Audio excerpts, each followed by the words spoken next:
लगता है और उसे कहता है कि अब हम क्या करें, जल्दी ही ये जगह बंद हो जाएगी और हम सभी के लोड़े लग जाएंगे। इस पर जमाल कहता है कि भाई तू चिंता मत कर, कैसलवर्ल्ड की 2 हफ्ते बाद ओपनिंग है और हम उससे पहले ही वहाँ पर जॉब के लिए अप्लाई कर देंगे। इसी दौरान उसको पानी के अंदर एक चमकता हुआ लॉकेट दिखाई देता है। जमाल गोटा को लगता है कि शायद ये लॉकेट बहुत ही कीमती होगा, इसलिए वो जैसे ही उसको उठाने की कोशिश करता है तभी वो फिसलकर उस पानी के अंदर गिर जाता है। थोड़ी देर बाद जब वो उस पानी से बाहर आता है तो वो देखता है कि वो किसी जंगल में पहुंच गया है। तभी उसे वहाँ पर एक अजीब सी पोशाक पहना हुआ आदमी मिलता है जिसका नाम होता है ओल्ड मोंक, क्योंकि वो हमेशा नशे में रहता था। वो जमाल से कहता है कि भोसड़ी के तू यहाँ पर करने क्या आया है। जमाल चारों तरफ देखता है और कहता है कि भेड़चोद ये क्या बकचोदी है। फिर वो ओल्ड मोंक को ध्यान से देखता है और उसे कहता है कि शायद तुम कैसलवर्ल्ड में काम करने वाले लगते हो। दरअसल जमाल गोटा को ऐसा लग रहा था कि वो उस नदी में गिरकर उसके पास वाले थीम पार्क कैसलवर्ल्ड में पहुंच गया है, लेकिन असलियत में वो कई सदी पीछे पहुंच गया था। अब क्योंकि ओल्ड मोंक ने कुछ ज्यादा ही लगा रखी थी तो वो वहीं पर गिरकर बेहोश हो जाता है। जमाल गोटा को लगता है कि शायद ये टपक चुका है, लेकिन जब वो उसकी दिल की धड़कन सुनता है तो उसे पता चलता है कि वो जिंदा है। अब जमाल को उसे जगाने के लिए उसके मुंह में अपना मुंह डालकर उसे सांस देनी थी, लेकिन उसके मुंह से बहुत ज्यादा बदबू आ रही थी, तो वो पहले अपना माउथ फ्रेशनर निकालकर उसके मुंह में डालने लगता है। लेकिन उसके टेस्ट से ओल्ड मोंक घबरा जाता है और उठकर उसे कहता है कि भेड़चोद ये क्या डाल दिया मेरे मुंह में। अब क्योंकि जमाल गोटा ने उसकी जान बचाई थी तो ओल्ड मोंक उसे खाने के लिए एक लोमड़ी का बच्चा देता है जिसे उसने आज ही पकड़ा था, लेकिन जमाल को लोमड़ी खाना बिल्कुल भी पसंद नहीं था, इसलिए वो उसे मना कर देता है। फिर जाने से पहले जमाल गोटा उसे कुछ पैसे देता है और उसे कहता है कि इससे तुम KFC का चिकन बर्गर खा लेना, जिसके बाद वो वहाँ से चला जाता है। लेकिन ओल्ड मोंक के लिए वो पैसे सिर्फ कागज के कुछ टुकड़े थे, इसलिए वो उन्हें जला देता है और अपनी लोमड़ी को मस्त मसाला लगाकर सेकने लगता है। अब जमाल घूमते घूमते गाँव में पहुंचता है जहाँ पर रखे हुए जानवरों और घोड़ों को देखकर वो सोचने लगता है कि भेड़चोद इनके पास ये सब रखने का लाइसेंस कहाँ से आया। फिर वो थोड़ा और आगे जाता है और अपने सामने एक बहुत ही बड़ा किला बना हुआ देखता है। जमाल को लगता है कि शायद यही कैसलवर्ल्ड है, जिस पर वो कहता है कि भेड़चोद इनके मालिकों ने तो उस पर गांड फाड़ पैसा लगाया है। अब जमाल गोटा भी उस किले के अंदर जाने लगता है, लेकिन तभी बाहरी सैनिक उसे रोक लेते हैं और उसे पूछते हैं कि भोसड़ी के तू है कौन और कहाँ से आया है। जमाल कहता है कि मैं कौन हूँ, मैं वही हूँ जो यहीं खड़े खड़े तुम्हारी गांड फाड़ सकता है। मेरा नाम जमाल गोटा है और मैं नॉर्मंडी से आया हूँ। अब नॉर्मंडी का नाम सुनकर वो सैनिक उससे माफी मांगने लगते हैं और उसे कहते हैं तो आप वही हो जिसका हम काफी समय से इंतजार कर रहे थे, जिसके बाद वो उसे अंदर जाने देते हैं। फिर जमाल जब किले के अंदर जाता है तो वहाँ पर सभी लोगों को ट्रेडिशनल पोशाक पहने हुए देखकर वो सोचने लगता है कि भेड़चोद ये सभी लोग तो अपने कैरेक्टर में पूरी तरह घुसी चुके हैं। इसी दौरान वहाँ पर एक शानदार जानदार मालदार लड़की आती है जिसका नाम होता है चिंकी 44। अब जमाल भी चिंकी 44 को देख लेता है और उसे देखकर कहता है कि भेड़चोद क्या सॉलिड माल है ये। फिर वो उसे बात करने के लिए उसके पास आता है और उसे कहता है कि मैं हूँ जमाल गोटा। इस पर चिंकी 44 कहती है कि मैं हूँ चिंकी। अब चिंकी 44 वहाँ से जाने लगती है, लेकिन जमाल उसे रोकने की कोशिश करता है और उसके सामने बड़ी बड़ी फेंकने लगता है। फिर वो उसे कहती है कि मुझे तो झाट समझ नहीं आ रहा कि तुम मुझे क्या बोल रहे हो। जमाल कहता है कि वो सब छोड़ो, चलो तुम मुझे अपना नंबर दो। इस पर चिंकी कहती है कि मेरा नंबर है 7। जमाल कहता है कि क्या? चिंकी कहती है कि मेरा 7 नंबर है क्योंकि मैं राजा की 7वीं छिनाल हूँ। अभी वहाँ पर राजा का सेनापति बब्बू भेड़ का लन आता है जो कि 1 नंबर का लड़कीबाज आदमी था। फिर वो चिंकी 44 के पास आता है और उसकी गांड पर एक जोर का हाथ मारता है, कहता है कि तुम आज रात को घोड़ी बनकर तैयार रहना। फिर वो वहाँ से जाने लगता है, लेकिन तभी जमाल उसे रोकते हुए कहता है कि भोसड़ी के ये क्या बकचोदी है, अगर मैं भी तेरे बॉस को ये सब बता दूं तो वो तेरी गांड पर लात मारकर तुझे यहाँ से बाहर फेंकेंगे। अभी सुनकर बब्बू भेड़ का लन को गुस्सा आ जाता है और वो जमाल के सामने अपनी तलवार निकाल लेता है, कहता है कि भोसड़ी के तेरे टुकड़े करके मैं कुत्तों को खिला दूंगा। अब उस तलवार को देखकर जमाल को लगता है कि ये तो नकली तलवार है, जिसके बाद वो बब्बू से कहता है कि सुन बेटा, एक काम कर, अपनी गांड उठा और चुपचाप यहाँ से निकल जा। इसी दौरान वहाँ पर राजा का दूत आता है और जमाल गोटा से कहता है कि महाराज आपको याद कर रहे हैं। फिर हम देखते हैं महल के अंदर महाराज और उसकी बेटी राजकुमारी चूसनी को। फिर वहाँ पर जमाल आता है और उन सभी को देखकर कहता है कि भेड़चोद तुम लोग तो कैरेक्टर में पूरी तरह घुसी चुके हो। फिर राजा कहता है कि तुम इतनी जल्दी आ गए, हमें लगा था कि तुम अगले महीने आओगे, और बताओ नॉर्मंडी से क्या खबर है। जमाल पूछता है कौन सी खबर। महाराज कहते हैं मेरी बेटी को लेने ड्यूक आने वाले थे, वो अब कब आएंगे। अब जमाल को कुछ समझ नहीं आ रहा था कि वो क्या बोले, इसलिए वो उसे ऐसे ही बोल देता है कि ड्यूक ट्यूसडे को आने वाले हैं। अभी सुनकर महाराज खुश हो जाता है और अपने दूध से कहता है कि इनकी अच्छे से खातिरदारी करो, ये जो मांगे इन्हें वो दो, बस मेरी बेटी को छोड़कर। फिर शाम को जब वो दूध के साथ महल में घूम रहा था तभी वहाँ पर उसे पता चलता है कि अभी किसी गद्दार का सिर कलम होने वाला है। अभी सुनकर जमाल बहुत ज्यादा एक्साइटेड हो जाता है और कहता है कि मुझे भी देखना है कि किसी आदमी का सिर कैसे काटा जाता है। फिर सभी बाहर इकट्ठा हो जाते हैं जहाँ पर उस गद्दार को लाया जाता है और एक कुल्हाड़ी से उसके सिर को काट दिया जाता है। अब जमाल को लगता है कि ये सब तो नाटक चल रहा है और ये सिर नकली है, लेकिन जब वो सिर को उठाता है तो उसे पता चलता है कि भेड़चोद ये तो असली सिर है, जिसके बाद वो वहीं पर ही बेहोश हो जाता है। फिर जब उसे होश आता है तो वो देखता है कि चिंकी 44 उसके पास ही बैठी होती है। जमाल चिल्लाने लगता है और उसे कहता है कि भेड़चोद मैंने पहली बार किसी इंसान की गर्दन को कटते हुए देखा है। फिर वो उससे पूछता है कि आज कौन सा दिन है, जिस पर चिंकी 44 बताती है कि आज संडे है और साल है 1328। अभी सुनकर जमाल की गांडी फट जाती है और वो कहता है भेड़चोद मुझे नहीं पता मैं यहाँ पर कैसे पहुंच गया, लेकिन मुझे अभी ही अपने घर वापस जाना होगा। तभी चिंकी 44 उसे कहती है कि नहीं, तुम काम पूरा किए बिना वापस नहीं जा सकते। जमाल पूछता है कि कौन सा काम, जिस पर चिंकी कहती है कि रुको मैं तुम्हें दिखाती हूँ, जिसके बाद वो अपने कपड़े खोलने लगती है।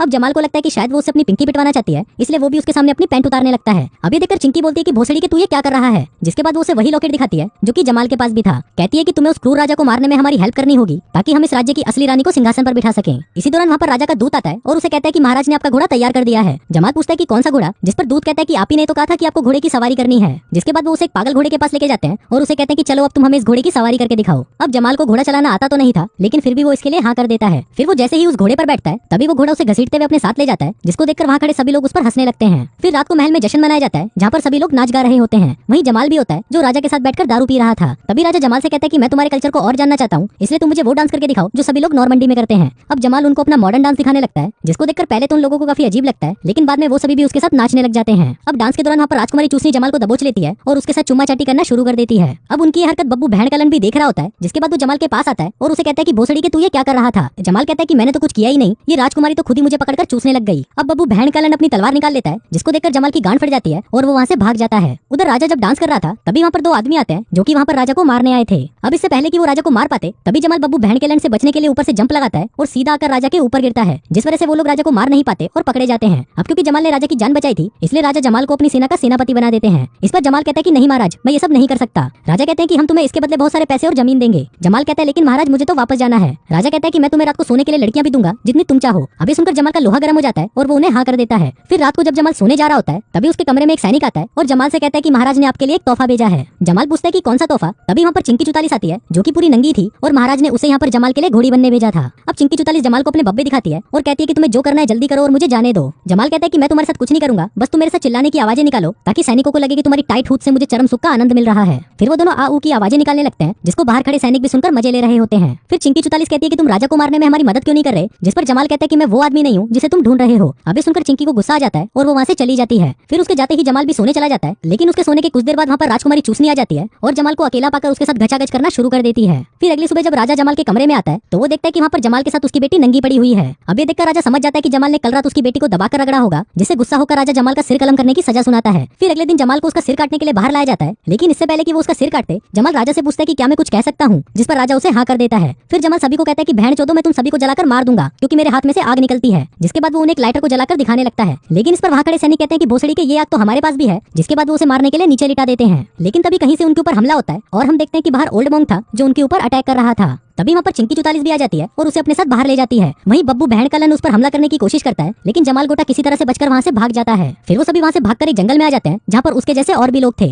अब चिंकी चुतालिस उससे बहुत नाराज थी क्योंकि जमाल ने कल रात को राजकुमारी के साथ घचाघच किया था। इस पर जमाल उसे कहता है कि मैं ये करना तो नहीं चाहता था, लेकिन अंधेरे में मुझे ऐसा लगा कि मैंने तुमको घोड़ी बनाया है। साथ ही वो उसको कहता है कि अगर तुम मेरे साथ चलो तो हम दोनों यहाँ से कहीं दूर जा सकते हैं, लेकिन चिंकी चुतालिस उसे मना कर देती है और कहती है कि मैं मरते दम तक अपने लोगों के साथ ही रहूंगी। लेकिन जमाल गोटा उनके साथ यहाँ पर नहीं रुक सकता था, इसलिए वो वहाँ से चला जाता है। वो वहाँ से एक नदी के किनारे पहुँचता है जहाँ पर वो पानी में कूदकर अपने समय में वापस पहुंच सकता था, लेकिन जमाल वहाँ पर खड़ा होकर सोचने लगता है और खुद से कहता है कि ये लड़ाई मेरी तो नहीं है तो मैं इनके लिए क्यों लड़ूं, इससे अच्छा तो मैं अपने घर ही चला जाता हूँ। लेकिन अभी भी घर जाने के लिए उसका मन मान नहीं रहा था, इसलिए वो वापस आ जाता है। वहीं हम ओल्ड मॉन्क को देखते हैं जिसे कुछ लोग दारू की बोतल के लिए परेशान कर रहे थे। वो उस बोतल को टट्टी में डाल देते हैं और ओल्ड मॉन्क को उस बोतल को वहाँ से बाहर निकालने को कहते हैं। अब वो ऐसा करने ही वाला होता है कि तभी वहाँ पर जमाल गोटा पहुंच जाता है और अपनी बॉक्सिंग स्टाइल से उन सभी को मारकर वहाँ से भगा देता है। जिसके बाद वो ओल्ड मॉन्क से कहता है कि मैं भी उस राजा को मारने में तुम्हारी मदद करूंगा। फिर वो दोनों वापस जंगल आ जाते हैं जहाँ जमाल सभी लोगों को साथ में लड़ने के लिए इकट्ठा करने लगता है। तभी वहाँ पर हम उस राज्य की असली रानी बर्बादी को देखते हैं जो कि काफी समय से उन लोगों के बीच ही छुप कर रह रही थी। अब जमाल और बाकी सब जंग लड़ने के लिए प्रैक्टिस करना शुरू कर देते हैं, जहाँ जमाल उन सभी को मॉडर्न तरीके वाली लड़ाई की प्रैक्टिस करवाता है ताकि दुश्मन ये ना समझ सके कि उनके वार से कैसे बचना है। वहीं दूसरी तरफ हम किले में चिंकी चुतालिस को देखते हैं जिसे बब्बू भैंड कलन ने पकड़कर बंदी बना लिया था क्योंकि उसने राजा के साथ गद्दारी की थी। फिर सुबह होती है और सभी लोग महल के ऊपर अटैक कर देते हैं, लेकिन जैसे ही वो अंदर जाते हैं वो देखते हैं कि वहाँ पर कोई नहीं होता। अभी सब देखकर ओल्ड मॉन्क सोचता है कि बहन चोद ये सब चले कहाँ गए, लेकिन तभी वहाँ पर अचानक घोड़े पर बब्बू आता है और उसके एक इशारे से वहाँ पर छुपे सभी सैनिक बाहर आ जाते हैं और उस पर हमला कर देते हैं। अब बब्बू भैंड कलन की सेना ओल्ड मॉन्क की सेना पर भारी पड़ रही थी, लेकिन तभी वहाँ पर जमाल गोटा पहुंचता है जिसने उन लोगों के मसीहा ब्लैक नाइट की पोशाक पहनी हुई थी। अब उसको देखकर सभी की फटकर चौसठ हो जाती है क्योंकि ब्लैक नाइट एक ऐसा योद्धा था जिसे कोई भी हरा नहीं सकता था। लेकिन जैसे ही ब्लैक नाइट अपने घोड़े से नीचे गिरता है तभी बब्बू भैंड कलन देखता है कि ये साला कोई ब्लैक नाइट नहीं बल्कि भोसड़ी वाला जमाल गोटा है। अब बब्बू भैंड कलन जमाल गोटा को मारने ही वाला होता है कि तभी अचानक वहाँ पर ओल्ड मॉन्क आ जाता है और फिर उन दोनों के बीच में लड़ाई शुरू हो जाती है। अब दोनों सेनाएं आपस में लड़ रही थी जिसमें जमाल की सेना बब्बू भैंड कलन की सेना पर भारी पड़ने लगी। अब ये देखकर बब्बू अपनी गांड उठाकर वहाँ से भाग जाता है और किले के ऊपर चला जाता है। तभी वहाँ पर राजा भागता हुआ आता है और उसे कहता है कि हमारा राज्य तबाह होने वाला है। इस पर बब्बू भैंड कलन कहता है कि आप चिंता मत करो, ऐसा कुछ नहीं होगा। जिसके बाद वो राजा को धक्का देकर वहाँ से नीचे फेंक देता है। दरअसल बब्बू भैंड कलन हमेशा ही राजा बनना चाहता था, इसलिए उसने राजा को मारकर अपनी गद्दी के लिए रास्ता साफ कर लिया था। वहीं नीचे सभी लड़ाई कर रहे होते हैं, लेकिन तभी एक तीर आकर सीधा ओल्ड मॉन्क के सीने पर लगता है और वो वहीं पर लेट जाता है। जमाल देखता है कि ये तीर तो उस बब्बू भैंड कलन ने चलाया था। जिसके बाद जमाल उससे लड़ने उसके पास चला जाता है, लेकिन तब तक बब्बू भैंड कलन वहाँ पर अपने साथ 44 को ले आता है और जमाल गोटा को कहता है कि अपनी तलवार नीचे रख, नहीं तो मैं इसे मार डालूंगा। अब जमाल उसकी बात मानकर तलवार को नीचे रखने लगता है, लेकिन तभी बब्बू चिंकी 44 की गर्दन पर एक कट लगा देता है और उसे वहीं फेंक देता है। अभी देखकर जमाल गोटा को गुस्सा आ जाता है, जिसके बाद वो दोनों आपस में लड़ने लगते हैं। अब जमाल उसे किसी तरह से ढेर कर देता है और फिर चिंकी 44 को देखने उसके पास जाता है, लेकिन तभी पीछे से बब्बू भैंड कलन फिर से जाग जाता है और वो तलवार उठाकर जमाल गोटा को मारने आ ही रहा होता है, लेकिन तभी उसे पीछे से एक तीर आकर लगता है जो कि उसे ओल्ड मॉन्क ने मारा था। अब बब्बू भैंड कलन के मरने के बाद जंग खत्म हो चुकी थी और ओल्ड मॉन्क भी उसमें जिंदा बच गया था। फिर जमाल गोटा चिंकी 44 को अपने साथ उस नदी के किनारे लेके जाता है और उसे कहता है कि तुम भी मेरे साथ चलो, लेकिन चिंकी उसे मना कर देती है और कहती है कि मेरा घर यहीं पर है और मैं इसको छोड़कर कहीं नहीं जा सकती। फिर ये दोनों एक दूसरे को चूसने लगते हैं, जिस दौरान वहाँ पर रानी भी आ जाती है और जमाल से कहती है कि हम तुम्हें तुम्हारी बहादुरी के लिए सम्मानित करना चाहते हैं। अब रानी जमाल गोटा को सम्मानित करती है और उसका नाम ब्लैक नाइट रखती है, जो इनका मसीहा था। लेकिन तभी जमाल देखता है कि उसकी आंखों के आगे अंधेरा आ गया है और फिर जब उसकी आंख खुलती है तो वो पाता है कि वो वापस अपने टाइम में पहुंच चुका है। फिर जमाल अपने दोस्त से पूछता है कि यहाँ पर क्या हुआ था, जिस पर उसका दोस्त कहता है कि तुम काफी समय से बेहोश पड़े थे। फिर जमाल वहाँ पर चिंकी को ढूंढने लगता है, लेकिन तभी उसे एहसास होता है कि शायद ये कोई सपना देख रहा था और वो कभी 13वीं सदी में गया ही नहीं। तभी वहाँ पर कलमुही आती है और जमाल गोटा से कहती है कि अब मैं ये थीम पार्क बंद करने वाली हूँ। लेकिन इस पर जमाल गोटा उसे मना कर देता है और उसे कहता है कि हम साथ में मिलकर इसे पहले की तरह अच्छा बना देंगे। अब कलमुही भी उसकी बात मान जाती है, जिसके बाद वो सभी साथ में काम करना शुरू कर देते हैं। फिर फिल्म के लास्ट सीन में हम देखते हैं कि जमाल ने उस थीम पार्क को बिल्कुल 13वीं सदी के उस राज्य की तरह बना दिया था, जिसको देखकर सभी लोग वहाँ पर आने के लिए अट्रैक्ट हो रहे थे। इसी दौरान वहाँ पर उसे एक लड़की मिलती है जो कि बिल्कुल चिंकी 44 की तरह दिखती थी। वो जमाल से पूछती है कि क्या मैं तुमसे पहले कभी मिल चुकी हूँ, क्योंकि तुम मुझे पहचाने से लग रहे हो। तभी जमाल भी देखता है कि उसकी गर्दन पर भी वही निशान है जो कि चिंकी 44 की गर्दन पर बब्बू भैंड के लड़ ने उसकी तलवार से लगा दिया था। अब जमाल गोटा उस लड़की को अपने साथ लंच पर चलने के लिए पूछता है, जिस पर वो लड़की उसे हाँ कर देती है। फिर वो लड़की वहाँ से चली जाती है, लेकिन तभी जमाल को याद आता है कि उसने तो उसका नंबर लिया ही नहीं। फिर जमाल उसका नंबर लेने के लिए उसके पीछे भागने लगता है, लेकिन तभी अचानक उसका पैर फिसलता है और वो जाकर वापस उसी पानी में गिर जाता है। फिर कुछ देर बाद जब उसकी आंख खुलती है तो वो देखता है कि वो रोम में पहुंच गया है, जहाँ पर उसके पीछे बड़े बड़े शेर छोड़ दिए जाते हैं। अब जमाल उनसे डरकर वहाँ से भागने लगता है और इसी के साथ ही ये फिल्म यहीं खत्म